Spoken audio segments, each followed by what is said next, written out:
Mateus, capítulo de número 26, versículo 36. Diz assim: Então chegou Jesus com eles a um lugar chamado Getsêmani e disse a seus discípulos: assentai-vos aqui enquanto vou além orar. E levando consigo Pedro e os 2 filhos de Zebedeu, começou a entristecer-se e a angustiar-se muito. Então lhes disse: a minha alma está cheia de tristeza até a morte. Ficai aqui, vigiai comigo. E indo um pouco adiante, prostrou-se sobre o seu rosto, orando e dizendo: meu Pai, se é possível, passa de mim esse cálice. Todavia não seja como eu quero, mas como tu queres. E voltando para os seus discípulos, achou-os adormecidos. E disse a Pedro: então, nem uma hora pudestes vigiar comigo? Vigiai e orai, para que não entreis em tentação. Na verdade, o espírito está pronto, mas a carne é fraca. E indo segunda vez, orou dizendo: meu Pai, se este cálice não pode passar de mim, sem eu beber, faça-se a tua vontade. E voltando, achou outra vez adormecidos, porque os seus olhos estavam carregados. E deixando-os de novo, foi orar pela terceira vez, dizendo as mesmas palavras. Então chegou junto dos seus discípulos e disse-lhes: dormi agora e repousai.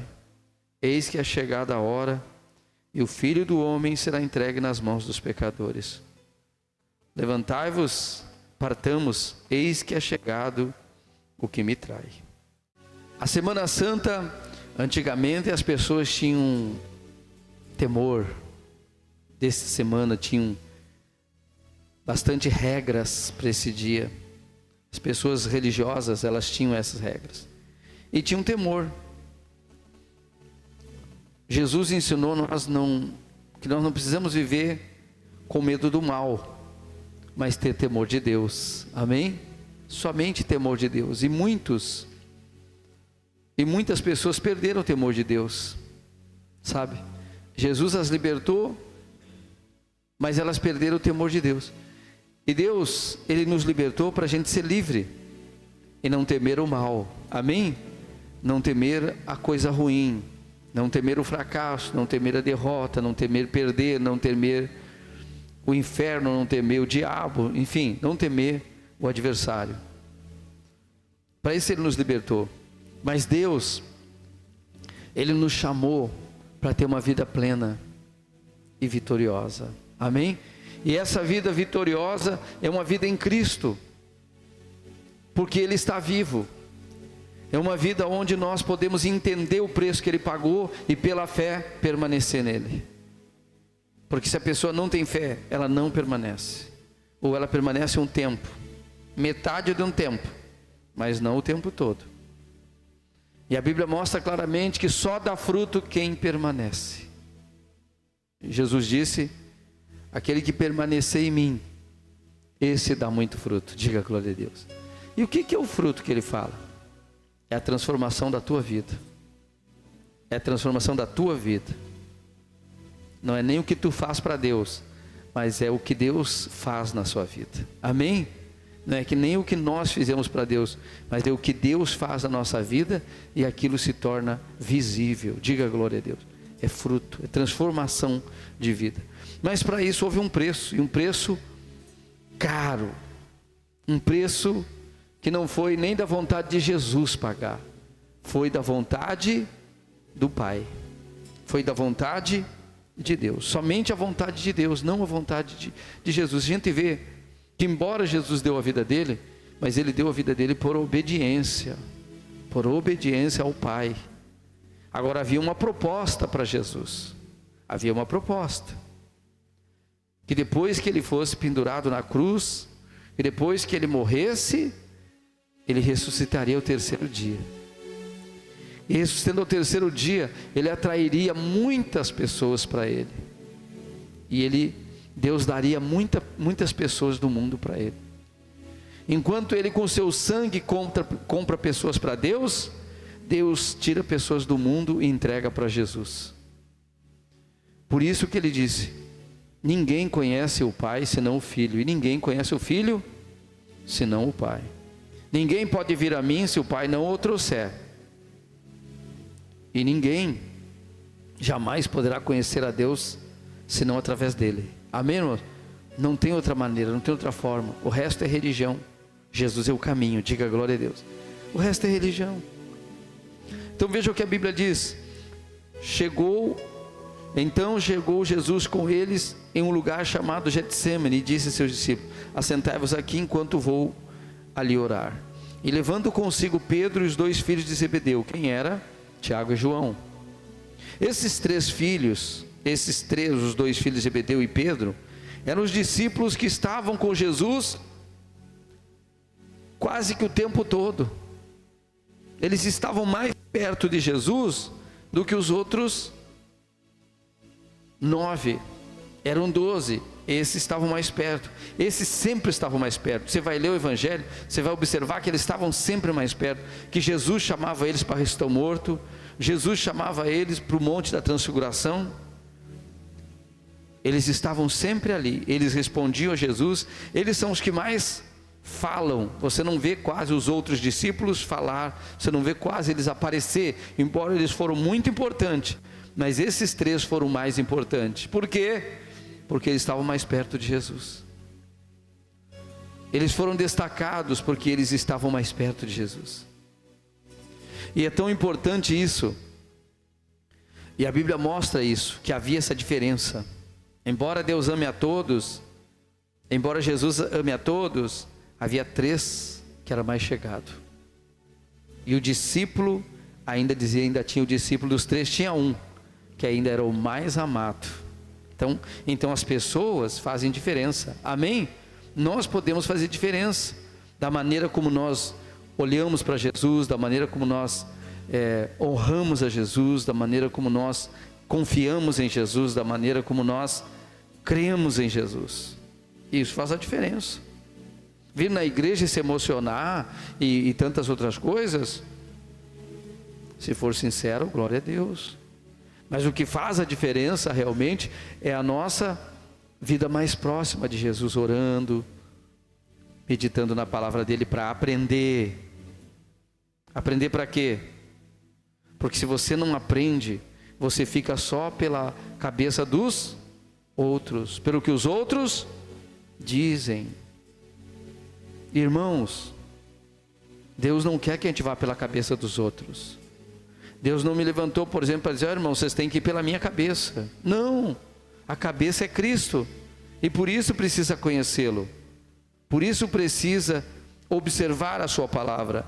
Então ele levou aqueles 3 com ele. Quantos que ele levou? 3, Pedro, Tiago e João, e os outros ficaram mais para lá. E ele foi, trouxe os 3 com ele e disse assim: agora vocês fiquem aqui, que eu vou orar ali, vigiem comigo. Então lhe disse: a minha alma está cheia de tristeza até a morte. Fica aqui e vigia comigo.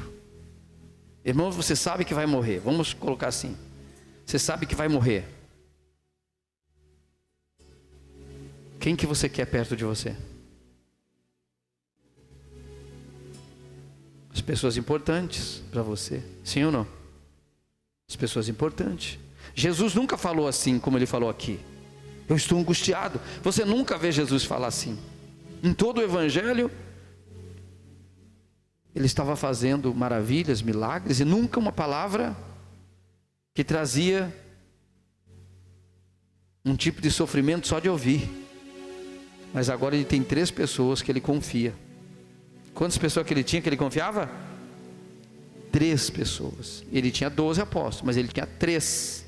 Irmãos, quando toca de confiar nas pessoas, quando toca de ser amigo de verdade, quando toca de ser companheiro de verdade, irmãos, você pode ter muita gente, mas são poucos verdadeiros.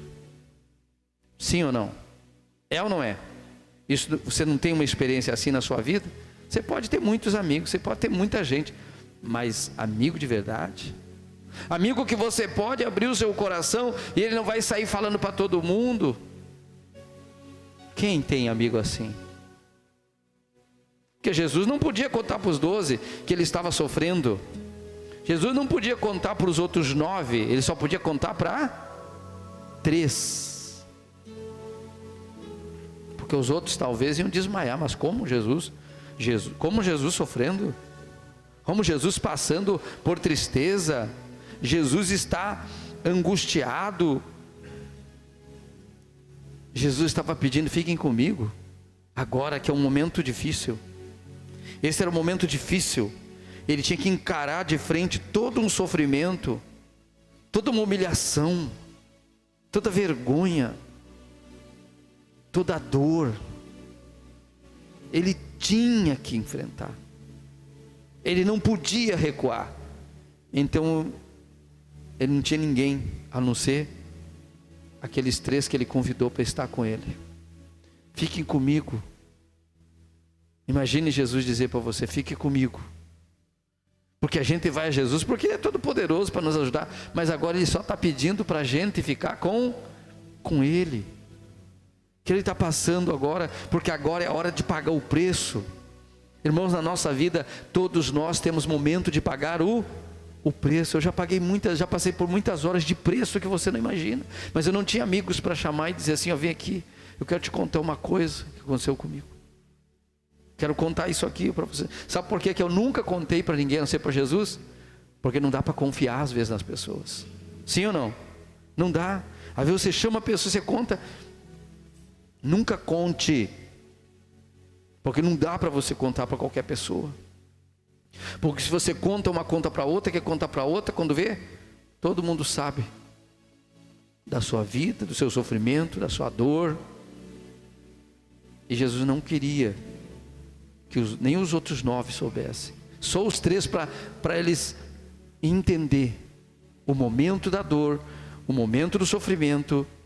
E isso também nos dá uma lição, que mesmo estes 3 aqui, eles não conseguiram ficar com Jesus durante o tempo todo. Eles não conseguiram. Ele diz assim: e indo um pouco adiante, prostrou-se sobre o seu rosto e orando, dizendo: meu Pai, se é possível, passa de mim esse cálice. Chegou o momento, irmãos. Imagine, Jesus entra em Jerusalém multiplicava o povo na Páscoa. Se tinha 100 mil pessoas, ia para 300, 400 mil. E quando ele entrou na cidade, ele estava tão famoso, ele fazia tantas maravilhas, ele tinha feito tantas maravilhas, tantos milagres, que todo mundo acreditava que ele era quem? O Messias. Ele entrou num burrinho montado humildemente, e todo mundo, cumprindo as profecias, colocavam palmas no chão para ele passar, outros tiravam a própria veste e colocavam para ele passar. O domingo de Ramos, que foi no domingo agora, é por isso que faz o domingo de Ramos, para celebrar essa entrada, chama-se a entrada triunfal do Rei Jesus. E aí todo mundo aplaudia e todo mundo cantava: Hosana, Hosana, Hosana, bendito aquele que vem em nome do Senhor. E assim por diante. Jesus, ele vai, e aí na segunda-feira ele vai no templo, ele vira todos as mesas, começou o problema. Sim ou não? Por quê? Porque ele viu que estava errado lá. Ele viu que as pessoas não estavam interessadas mais em adorar, estavam interessadas só em ritual. E ali, quando mexeu em dinheiro, as pessoas se endemoniam. Quando tocou de falar em dinheiro ou mexer em dinheiro, as pessoas abandonam até o céu por causa do dinheiro. E Jesus virou tudo. E depois ele foi para o Monte das Oliveiras. Na terça-feira ele volta no templo. A Bíblia diz, e assim por diante, tentavam pegar ele em alguma palavra, não conseguiam, para acusá-lo, não conseguiam. Mas aí chega a sexta-feira da paixão, chega a quinta-feira, quando ele é pego, é na quinta-feira, ele é pego no monte, aqui agora, nesse texto, ele está no monte depois de tanta coisa que ele fez, é que ele confrontou o sistema. Toda vez que uma pessoa confronta um sistema maligno, um sistema, e hoje é cheio de sistema maligno, é cheio de sistema onde os homens se estribam no próprio sistema, dizendo: ninguém me tira daqui, ninguém me derruba daqui. Mas um dia Deus vai derrubar todos, porque Deus é fiel. E Jesus foi lá e mexeu no sistema, esse foi o problema.